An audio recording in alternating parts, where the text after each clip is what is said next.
सार्थक संवाद के सभी दर्शकों को मेरा सादर नमस्कार। चमक ऐसी कि दुश्मन की नज़र टिक ना सके, वह अफसर ही क्या जो किसी के आगे झुक सके। नियमों की किताब और इरादों में जान रखता है, वह अपनी वर्दी का हर पल मान रखता है। जी हाँ, आज हम ऐसे IPS अफसर से मिलवाने जा रहे हैं जो 92 बैच के हैं, लेकिन उनके खाते में इतनी उपलब्धियां हैं कि जिनकी चर्चा करने के लिए एक दिन क्या बहुत सारा समय कम पड़ जाएगा। वो जहाँ भी रहे, जिस पद पर, चाहे वो SP के रूप में, IG के रूप में, उन्होंने वहाँ तो अपनी उपलब्धियाँ छोड़ी ही, लेकिन सबसे ज़्यादा जो उनकी देश में चर्चा हुई वह हुई CBI अफसर के रूप में। एक समय जब वो संयुक्त निर्देशक CBI के बनाकर कोलकाता भेजे गए, तब उन्होंने वहाँ जो चिटफंड, शारदा चिटफंड घोटाले की जो चर्चा पूरे देश में थी, उसमें जो कार्रवाई की, वहाँ के कमिश्नर के खिलाफ जो सबूत इकट्ठे किए, उससे ममता सरकार पश्चिम बंगाल गेल गई। इसी तरह जब वो लखनऊ में CBI अफसर के रूप में गए तो वहाँ उन्होंने खनन घोटाला, गोमती रिवर फ्रंट घोटाला, भारती घोटाला, ऐसे कई हाई प्रोफाइल मामले थे जो उत्तर प्रदेश के, उनमें जो उन्होंने जांच की, बहुत तेज़ी से जांच की, बहुत सबूत जुटाए, तो उसके बाद मायावती सरकार में हड़कंप मच गया।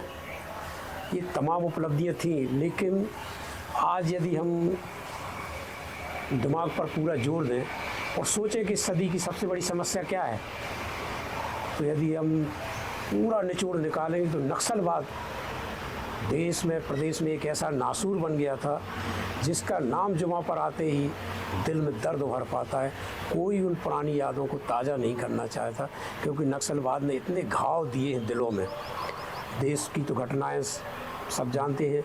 मध्य प्रदेश में हम देखेंगे कि एक समय मंत्री थे लिखीराम कांवरे, उनकी नृशंस हत्या उनके जन्म स्थान गाँव पे ही कर दी गई।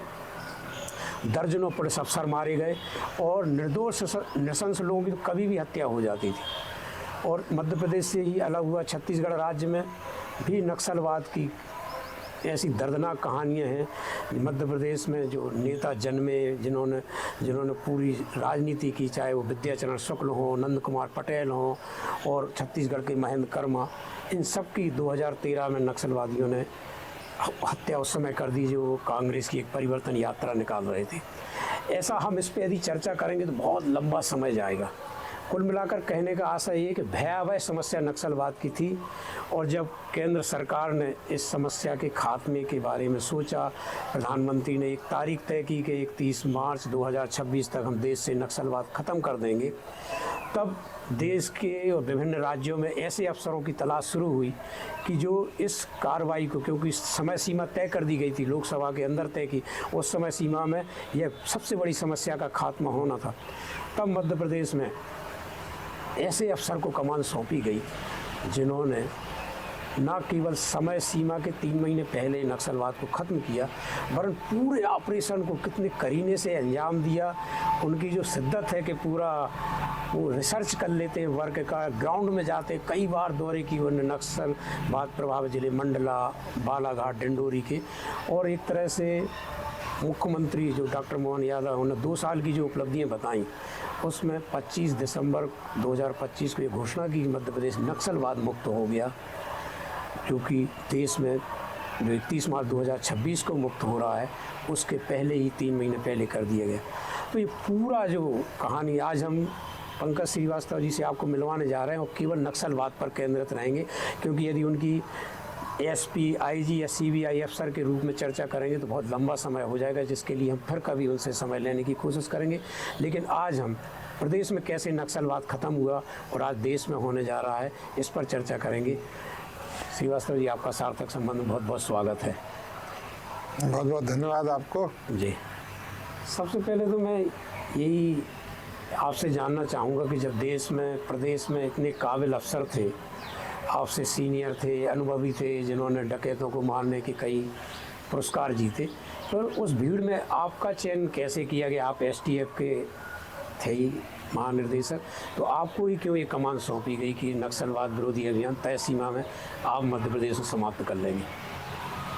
मैं तो डिप्यूटेशन से वापस आया था केंद्रीय प्रतिनियुक्ति में 6 साल रहने के बाद, और मुझे उस मीटिंग का जो माननीय मुख्यमंत्री मध्य प्रदेश और हमारे पुलिस महानिदेशक श्री कैलाश मकवाना के बीच में हुई, वो उसमें क्या वार्तालाप हुआ ये मुझे मालूम नहीं है, परंतु उन्होंने शायद इसको समझा कि ये जिम्मेदारी मुझे सौंपी जा सकती है, तो इसलिए उन्होंने मुझ पर विश्वास जताया और ये जिम्मेदारी मुझे दी। और मुझे इस बात की प्रसन्नता है कि जो है मध्य प्रदेश पुलिस और केंद्रीय सुरक्षा बलों ने जो जिम्मेदारी हमारे देश के माननीय प्रधानमंत्री, माननीय गृह मंत्री भारत शासन श्री अमित शाह जी ने और प्रदेश के माननीय मुख्यमंत्री श्री मोहन यादव और हमारे मुखिया श्री कैलाश मकवाना ने हम लोगों को दी, वो जिम्मेदारी हम लोगों ने निभाई और उनके दिए हुए कार्य को समय पर और बहुत ही अच्छे तरीके से पूरा किया। जब आपको ये नक्सल विरोधी अभियान की कमान सौंपी गई, तब आपका पहला कदम क्या था? चूँकि मैं कई बार केंद्रीय प्रतिनियुक्ति पे रहा हूँ और बीच बीच में मध्य प्रदेश में पुलिस के अधिकारी के रूप में काम करता रहा हूँ, तो सबसे पहले मुझे ये देखना था कि ये समस्या मध्य प्रदेश में कितनी ज़्यादा जटिल है, इसकी क्या मूलभूत कमियां हैं जिसकी वजह से ये पिछले 35-40 सालों से अपनी जड़ें यहाँ पे जमाए हुए है और ये समाप्त नहीं हो रही है। इसका दूसरे प्रदेशों से क्या संबंध है और हमारे सुरक्षा बलों की क्या शक्ति है, उनकी क्या कमजोरियां हैं, और इन सारी चीज़ों को शुरू के दिनों में मैंने अध्ययन किया और इसको अपने पुलिस महानिदेशक के साथ में शेयर किया और लगभग 2 हफ्ते के समय के अंदर ही हम लोगों ने बालाघाट और मंडला डिंडौरी के जो प्रभावित इलाके थे वहाँ पर नए अधिकारियों को पदस्थ कराया, जो वहाँ पे सुरक्षा बलों में रिक्त पद थे उनको पूरा कराने का कार्य प्रारंभ किया।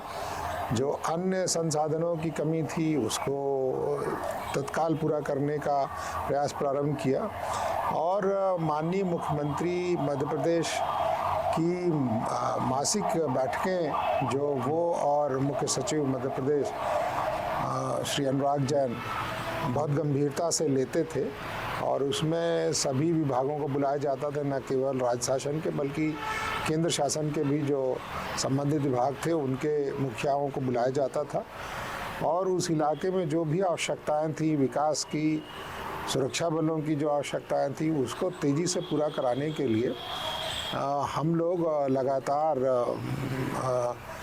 वहाँ पर इन मुद्दों को उठाते रहे और बड़ी तेज़ी से कुछ एक महीनों में ही ये सारी चीज़ें तेज़ी से आगे बढ़ी, जिस कारण से बहुत ज़्यादा दबाव अंततोगत्वा इनके ऊपर पड़ा और न केवल कई उग्रवादी मारे गए बल्कि जो बचे थे उन्होंने मध्य प्रदेश में, महाराष्ट्र में और छत्तीसगढ़ में जहां उनको मौका मिला उन्होंने कानून के सामने अपने आप को समर्पित कर दिया।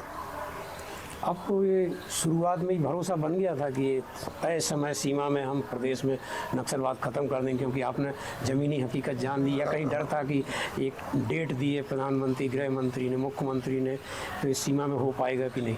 नहीं, मैं कभी जो है कोई काम जो करता हूँ उसमें कभी शुरुआत से ही मैं अपने आप पे डाउट नहीं करता और ना अपने सुरक्षा बलों पर या अपने साथियों पे डाउट करता हूँ और ये मान के चलता हूँ कि निश्चित रूप से जो काम सौंपा गया है वो हम लोग पूरा कर पाएंगे। और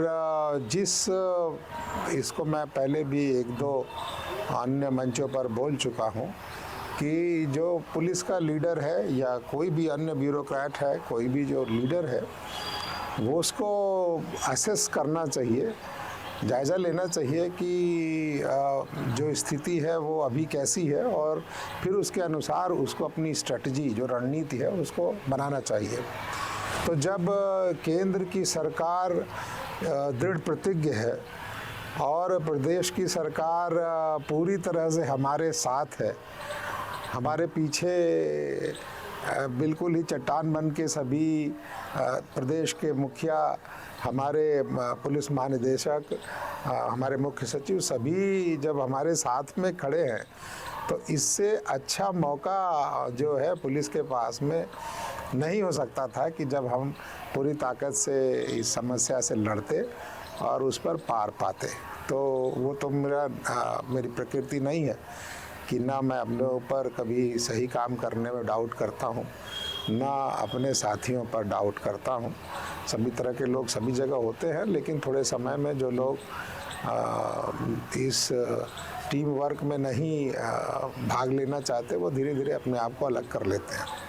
तो ये तो हम लोगों को विश्वास था कि हम इस काम को करेंगे।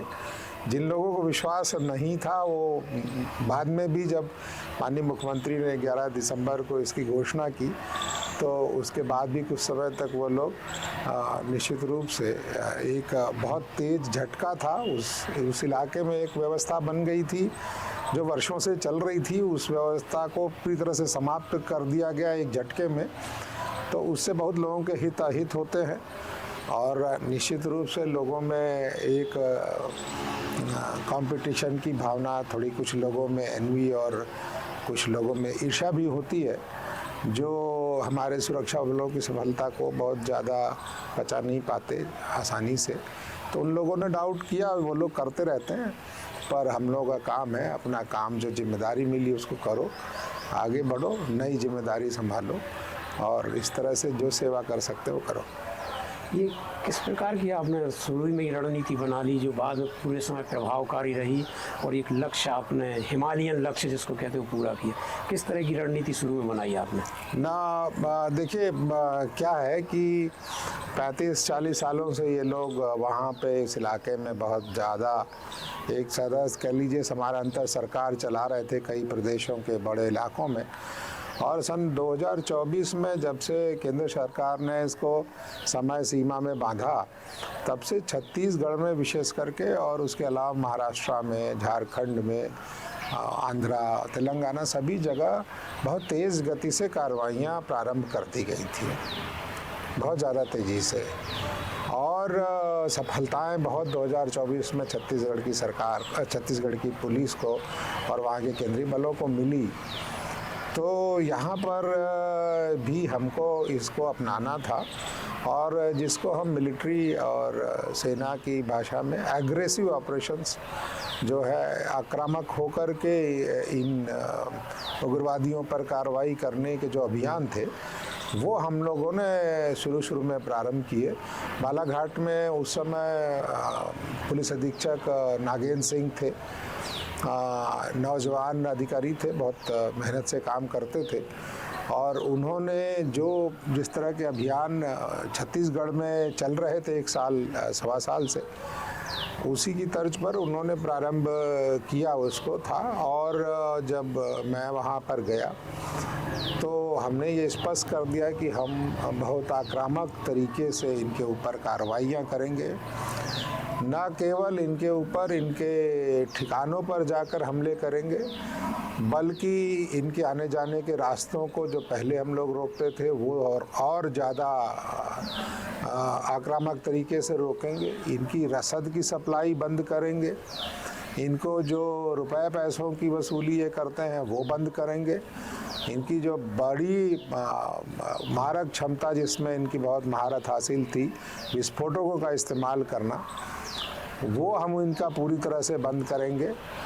इनके साथियों के जरिए इनको जो सूचनाएं मिलती हैं वो हम बंद करने की कोशिश करेंगे। तो चौतरफा इनके ऊपर हम आक्रमण करेंगे और थोड़े समय में हम इनको निपटा देंगे। पहली सफलता आपको कब मिली, कब लगा कि हाँ सफल हो रहा है, अभियान शुरू हो गया? नहीं, दिसंबर में हम लोगों ने शुरू किया था। एक्चुअली नवंबर 2024 में जो एक घटना हुई थी, वहाँ पर एक अभियान के दौरान हमारे एक जवान के सर में गोली लगी थी। वो बुरी तरह से घायल हुए थे।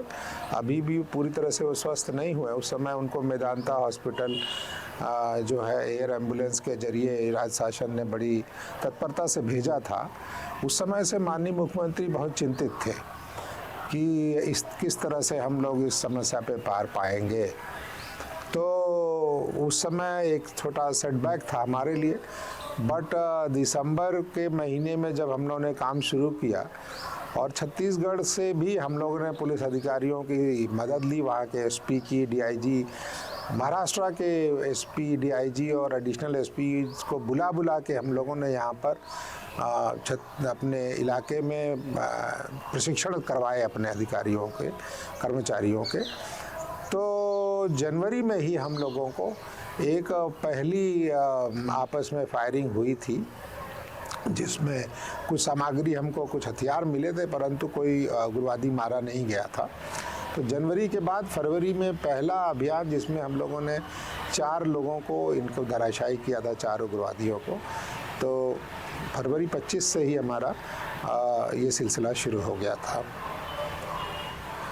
जब इंस्पेक्टर आशीष शर्मा को नक्सलियों ने मार गिराया, उसके बाद अभियान तेज हुआ क्या? लोगों में आपके जो पुलिस बल में आक्रामकता आई, उनको रोष पैदा हुआ, आपने भी मोटिवेशन दिया उनको, इसके बाद आक्रामकता बढ़ी क्या? वो हमारा बहुत ही बहादुर अधिकारी है और हम लोग अभी भी नहीं मानते हैं कि हमारे बीच में नहीं है। तो उस समय जो है इनके छत्तीसगढ़ में राजनांदगांव ज़िले में एक सूचना थी कि 1 महीना पहले भी वहाँ उनकी लोकेशन मिल रही थी और इस समय भी ये लोकेशन मिली थी। तो उस वक्त वहाँ के बालाघाट के पुलिस महानिरीक्षक संजय कुमार और तब जो है वहाँ पे पुलिस अधीक्षक आ गए हैं आदित्य मिश्रा, दोनों बहुत ही काबिल अधिकारी। तो इन लोगों ने ये डिसाइड किया कि वहाँ पर, चूँकि मेरा हमेशा से ये मानना और कहना रहा है कि जो हॉक फोर्स है हमारी, बहुत ही बहादुर और बहुत ही सक्षम बल है। ये पूरा का पूरा प्रशिक्षित है दुश्मन के ठिकाने तक कहीं पर भी जा कर के पीछा करके और उनको ऊपर हमला करने का। तो अगर हमारे प्रदेश से बाहर भी कहीं पर सूचना मिलेगी तो हम उस प्रदेश के पुलिस अधिकारियों से संपर्क करके वहाँ पर भी जाके कार्रवाई करेंगे। और उसी क्रम में इन लोगों ने वहाँ पर भेजे और सवेरे जब घेरा लगाते समय एक मुठभेड़ हो गई और उस मुठभेड़ में उनको गोली ऐसी लगी कि वो शहीद हुए। और जो सुरक्षा बल थे वो जो है काफ़ी उससे थोड़े से हतोत्साहित हुए थे और वो ऑपरेशन, जब वो अभियान बंद हुआ और उनकी अंतिम संस्कार के बाद फिर मैंने अपने जवानों की और अधिकारियों का एक मीटिंग ली थी और मैंने उनसे ये बात स्पष्ट रूप से बोली कि हमारे लिए जो सच्ची श्रद्धांजलि हमारे वीर साथी की शहादत से के बाद देने का जो हमारा काम है वो तभी होगी जब इस जवान की हत्या करने में जो लोग शामिल हैं उनके ऊपर हम कार्रवाई करें, या तो वो पकड़े जाएं, गिरफ्तार हो, और या फिर जो है उनके साथ वही बर्ताव हो जो हमारे अधिकारी के साथ में किया गया। और जो है इससे कम पे हमारी श्रद्धांजलि नहीं होती। ये हमारी पुलिस का पूरे देश की मैं और पूरे विश्व की मैं कहूँगा कि हम लोगों का ये एक अनरिटन तरीका होता है कि हम अपने साथी की अगर किसी बदमाश के द्वारा हत्या की जाती है, मृत्यु कारित की जाती है, तो हम वर्षों तक उस आदमी को पीछा करते हैं और उसको जो है न्याय के सामने प्रस्तुत करते हैं। तभी हम मानते हैं कि हमारी श्रद्धांजलि हमारे साथी के प्रति पूरी हुई है।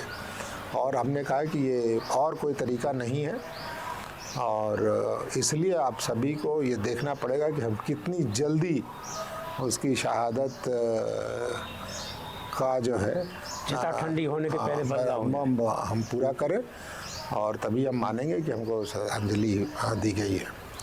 और अगर हमारे जवानों में ये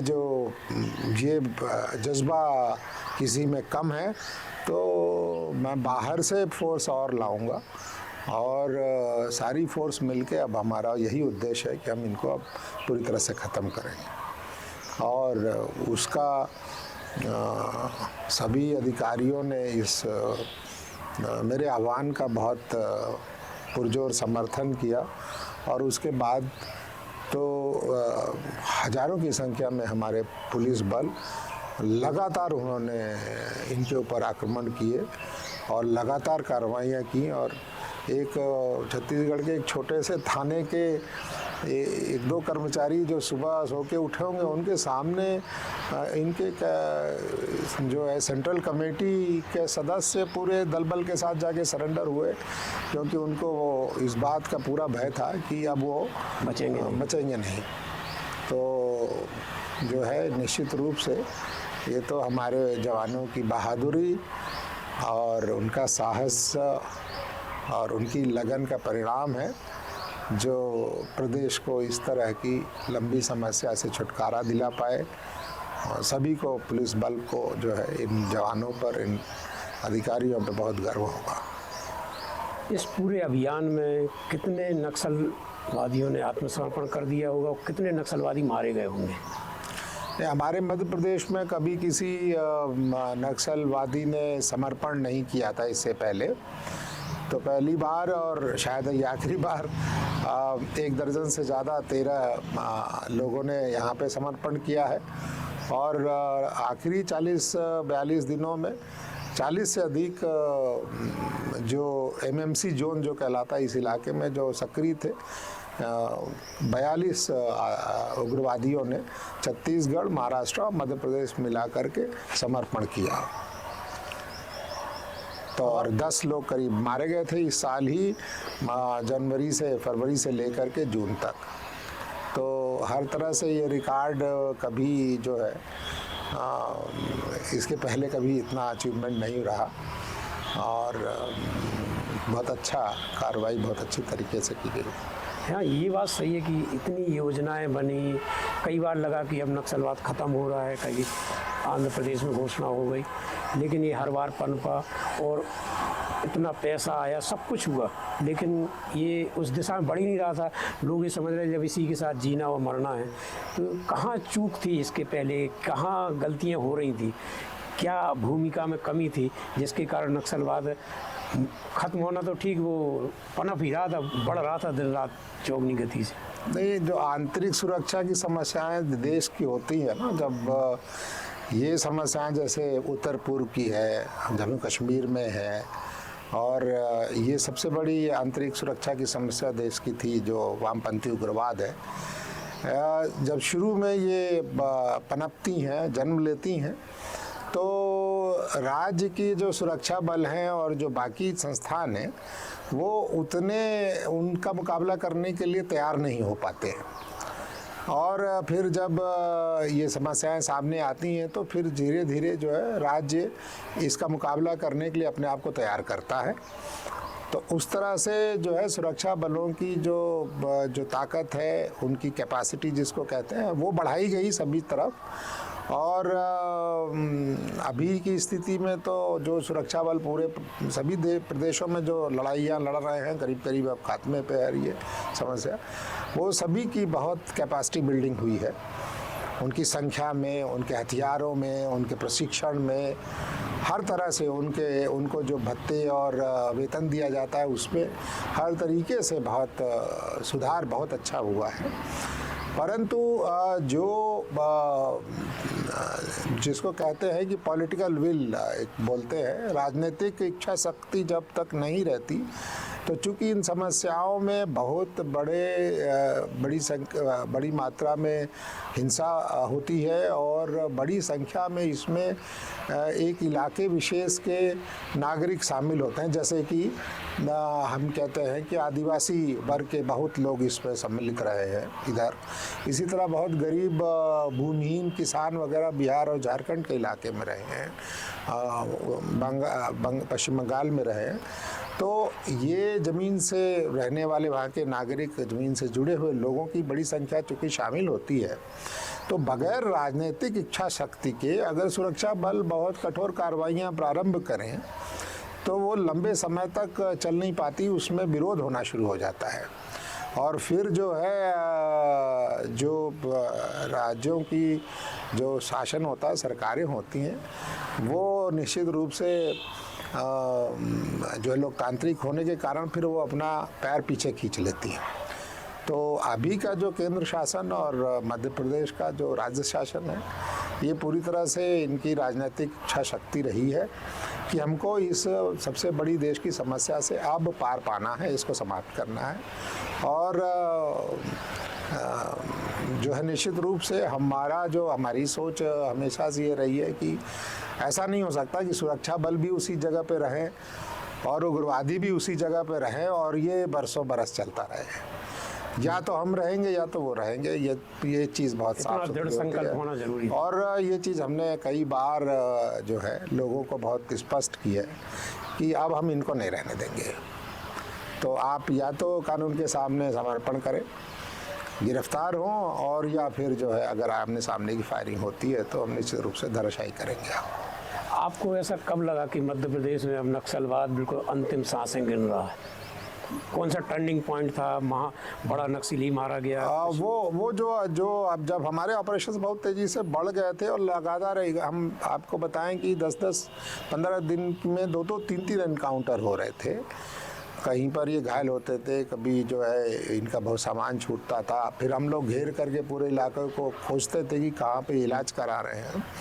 तो हमें ये स्पष्ट था कि बहुत जल्दी इनका जो है अब अंत हो जाएगा, और जिस दिन हमको अच्छी स्ट्राइक एक मिल गई उस दिन हम ख़त्म कर देंगे इनको।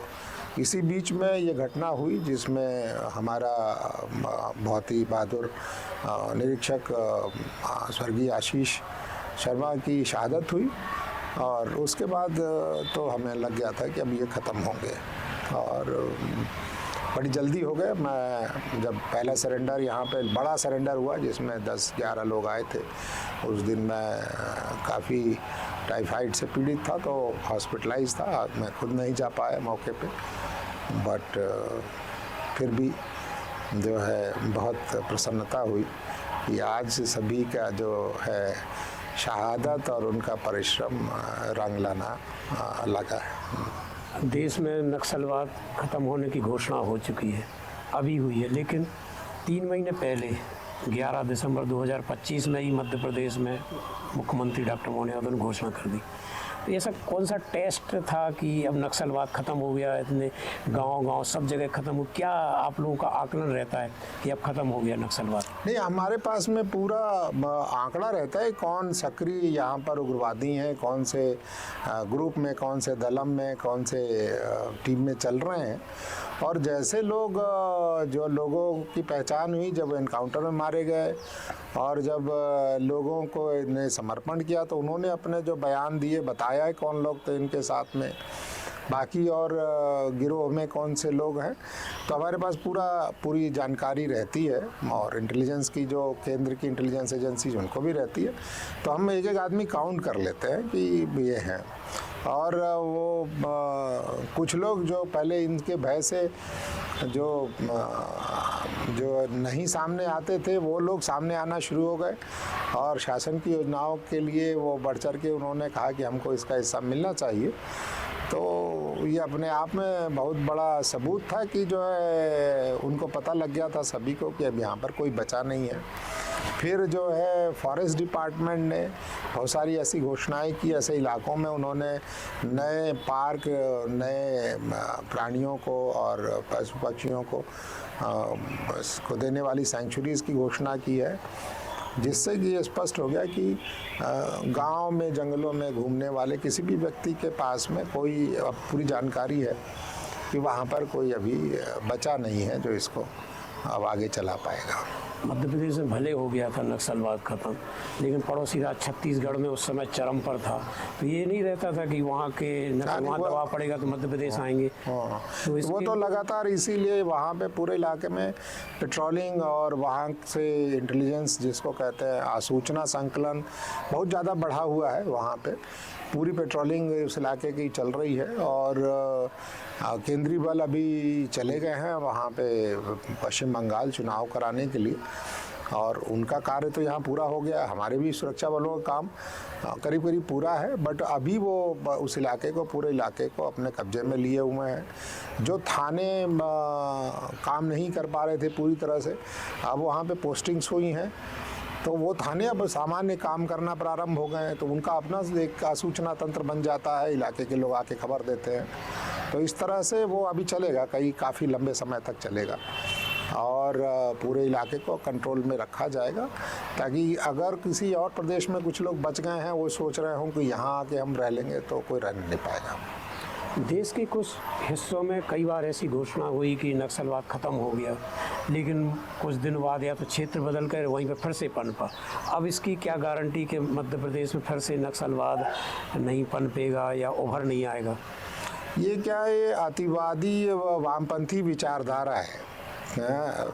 राजनैतिक सत्ता लेने के लिए विश्व भर में तरह तरह की विचारधाराएं काम करती रही हैं अलग अलग समय पे। उनमें से कई विचारधाराओं के लोग उन देशों के शासक बने। अभी जैसे चाइना है, चीन में भी अभी वामपंथी कम्युनिस्ट शासन ही है। वियतनाम है, वहाँ पर है, कई देशों में है। और उसी पे जो हिंसक उग्रवादी तरीके से शासन करना चाहता है, सत्ता हथियाना चाहता है, वो जो है जो उग्रवादी वामपंथी विचारधारा है वो है। तो विचारधारा तो आप पूरी तरह से नहीं किसी के व्यक्ति के जेहन से समाप्त कर पाते हैं, परंतु वो उस विचारधारा को अगर ऐसा वातावरण और ऐसी भूमि मिले कि वो बढ़े और वो जो है कोई मूर्त रूप ले कहीं पर, वो ऐसी स्थिति अभी देश में शायद नहीं आ पाएगी। लोकतंत्र हमारे देश का बहुत मजबूत है और लोग अपनी समस्याएं, अपनी परेशानी लोकतांत्रिक तरीके से अपने प्रतिनिधियों के जरिए, मीडिया के जरिए, हमारे देश की बहुत ही एक्टिव जो है न्यायपालिकाओं के जरिए, तमाम तरीके से और हमारे ब्यूरोक्रेसी के जरिए अपनी समस्याओं को सामने लाने के लिए समर्थ हैं। तो उनको अब कोई सत्ता हथिया करके, बंदूकों के बल पर, हिंसा के बल पे और सत्ता हथिया करके और अपने आप का कल्याण करना, ऐसी कोई स्थिति दिखती नहीं है। जहाँ जहाँ पर भी इस तरह की उग्रवादी समस्याएं हैं, तेज़ी से बहुत नियंत्रण में लाई जा रही हैं। सुरक्षा बल जो है हावी होते जा रहे हैं। तो इसलिए अब मुझे नहीं लगता कि बहुत वर्षों तक इस विचारधारा को बढ़ावा मिल पाएगा। एक अंतिम प्रश्न थोड़ा सा इस विषय से हटकर है, जिसके कारण आपकी चर्चा पूरे देश में हुई। आज भी लोग याद करते हैं कि जब आप CBI के संयुक्त निर्देशक बनकर पश्चिम बंगाल, कोलकाता गए और जब लखनऊ गए, तो दोनों जगह के जो मुख्यमंत्री, चाहे ममता बनर्जी हो या मायावती सरकार, हिल गई। एक तरह से हड़कंप की स्थिति बनी। आपने क्या कार्रवाई महत्वपूर्ण की, एक कोलकाता की और एक लखनऊ की? हमारे दर्शक भी जानना चाहते हैं। लखनऊ जब मैं पहली बार केंद्रीय अन्वेषण ब्यूरो में गया था 2005 में, मैं भिंड ज़िले में SP था, वहाँ से गया था। पहले मैं पुलिस अधीक्षक था दिल्ली में, और उसके बाद में करीब 2007 में मेरा पदोन्नति मेरी हुई थी DIG के पद पे।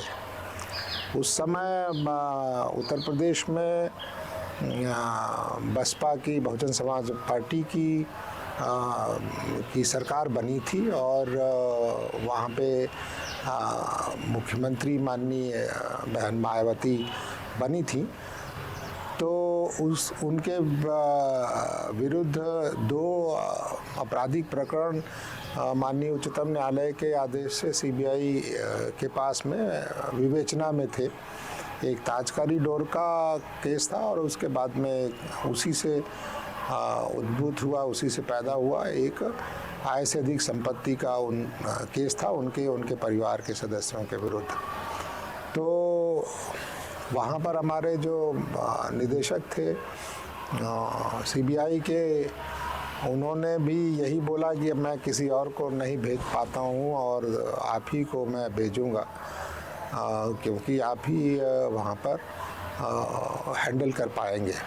और फिर मुझे अपने परिवार को दिल्ली में छोड़ना पड़ा और मैं अकेला लखनऊ गया था।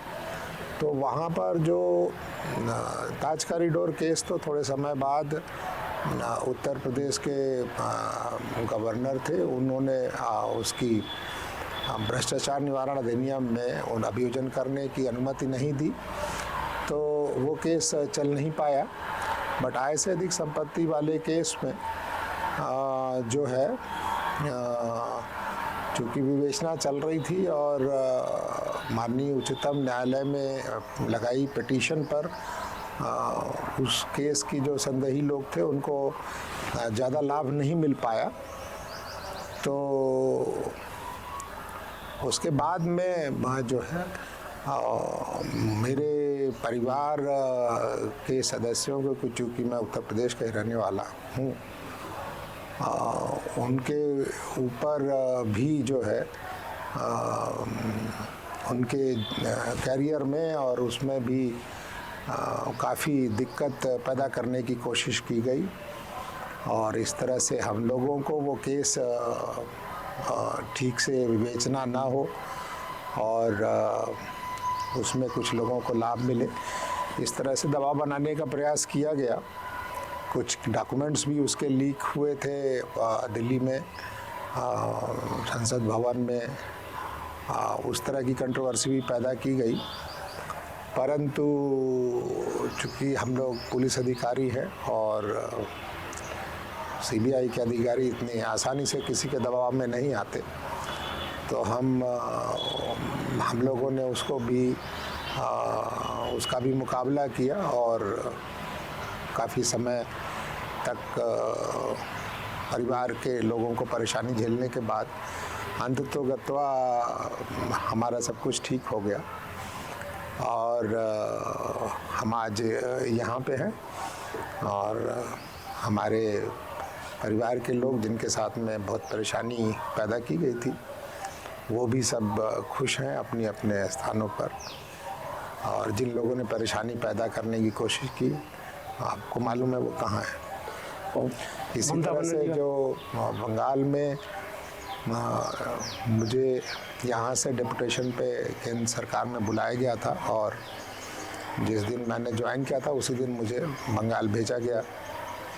वहाँ पर बहुत महत्वपूर्ण केसेस थे, कुछ सुप्रीम कोर्ट के आदेश से दिए गए थे, कुछ माननीय हाई कोर्ट कलकत्ता के आदेश से दिए हुए थे। उनमें विवेचनाएं जो है वो करीब करीब रोकी जा गई थी। एक तरीके से वहाँ की पुलिस प्रशासन जो पश्चिम बंगाल था, विशेषकर कलकत्ता में ऑफिसेज होने से वहाँ की, और उन लोगों ने काफ़ी ज़्यादा दिक्कतें पैदा कर रखी थी और बहुत सारे महत्वपूर्ण दस्तावेज और सामग्री जो सीज़ की गई थी जब केसेस ये इन्वेस्टिगेट हो रहे थे, सब शुरू में सीबीआई के आने के पहले वो नहीं दिए गए थे और सीबीआई के वरिष्ठतम अधिकारियों को वहाँ पर कुछ क्रिमिनल केस रजिस्टर करके उसमें पूछताछ के लिए बुलाया जा रहा था। और फिर इन अधिकारियों ने माननीय सुप्रीम कोर्ट में जाकर के अपनी याचिकाएं लगाई थी कि इस तरह से उनको बंगाल पुलिस द्वारा बुलाया जा रहा है ऐसे केसेस रजिस्टर करके जिसमें उनका कोई मतलब नहीं है जाने का, और इस तरह से दबाव बनाया जा रहा है और इन केसेस का इन्वेस्टिगेशन नहीं हो पा रहा है। साथ में एक तरह से पूरी सीबीआई को सीनियर मोस्ट ऑफिसर्स को परेशान होना पड़ रहा है।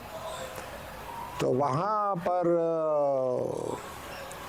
जो है फिर मैंने इन सारे केसेस की स्टडी की और एक नारदा जो कैश ऑन कैमरा का केस था जो माननीय उच्च न्यायालय कलकत्ता ने दिया था सीबीआई को, उसमें तत्कालीन 3 माननीय मंत्रियों की गिरफ्तारी की हम लोगों ने।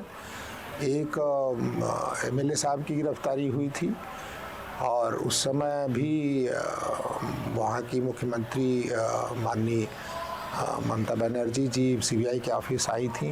काफ़ी कई घंटों तक वो रहीं, काफ़ी दबाव बनाया गया कि उनको छोड़ दिया जाए, लेकिन उनकी गिरफ्तारी हुई और न्यायालय के आदेश से जो भी आगे कार्रवाइयाँ हुई और उसमें सीबीआई ने बहुत दृढ़ता से काम किया था। उसमें कुछ और लोग शामिल हैं और वो आपके अधिकारी उनका उस पर देखेंगे क्या कार्रवाई करना है। और जो दस्तावेज और जब्त साक्ष्य जो सीबीआई को नहीं दिए गए थे वो हम लोगों ने बाहर निकाले, और चूँकि उस समय के जो पुलिस कमिश्नर थे वही उस समय के एसआईटी के अध्यक्ष थे, ये सारी चीज़ें उनसे पूछ करके उनके कर्मचारियों ने की थी, तो इसलिए हम लोगों ने उनके खिलाफ भी कार्रवाई की।